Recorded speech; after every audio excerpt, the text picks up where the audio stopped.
GPT, gumawa ka ng isang ipis.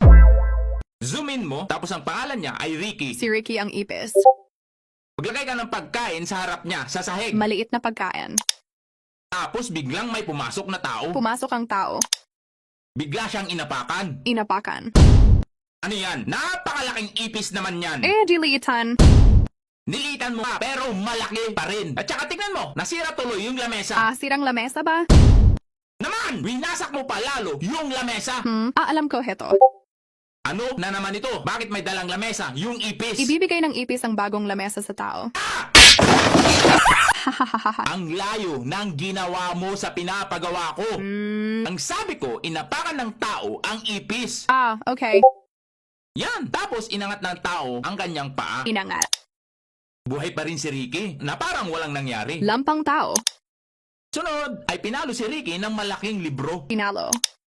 Siyempre, buhay pa rin siya. Naka-tank build na ipis. Sinubukan din siyang sunugin. Sinunog. Ha? Paano siya masusunog kung posporo palito ang ilalagay mo? Ang daming arte. Di sunugin. Mali na naman. Dapat siya lang yung nasusunog. Hindi kasi pwede. Masyadong sensitibo. Basta gawin mo. Ayan buwang. Subalit, baliwala pa rin ito kay Ricky. Immortal na ipis. Nagalit ang lalaki, kaya nilagay si Ricky sa isang space shuttle at pinalipad. Nasa spaceship. Hanggang sa umabot na nga ito sa kalawakan. Sa kalawakan. Teka lang, bakit may tao dyan? Kumaway lang sa kanya. O siya, sige, pwede na yan. Palutang-lutang siya sa kalawakan, paikot sa daigdig. Lutang sa kalawakan. Mukhang masaya pa siya. Gawin mo siyang malungkot. Malungkot. Biglang may kamay na dumampot sa kanya. Kamay sa kalawakan? Eto na naman tayo. Basta i-generate mo na lang yung kailangan ko. Dinampot ang buwang. Kita niya na isa pala itong alien. Alien.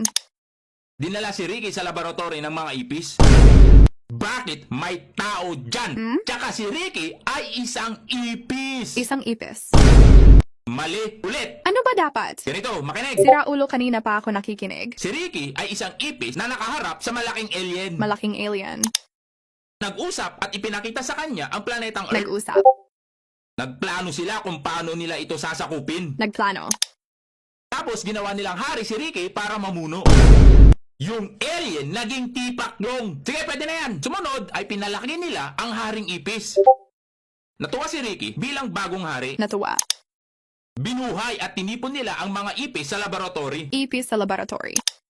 At sumakay na nga silang lahat sa isang spaceship. Spaceship.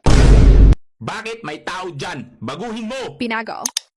Ganun na nga, pumasok na rin si Ricky. Pumasok. Ngayon, gumawa ka ng isang eksena sa daigdig na nagpapahinga ang isang lalaki. Isang lalaki. Biglang kumapal ang kaulapan. Nagpakita ang spaceship ng mga alien. Nagpakita. Lumabas ang napakaraming ipis. Mga ipis. At sinubukang labanan at sakupin ang mga tao. Nagsagupaan. Yan, gawin mo pang intense yung labanan.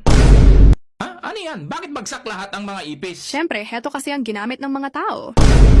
Insecticide. Nabuang na naman.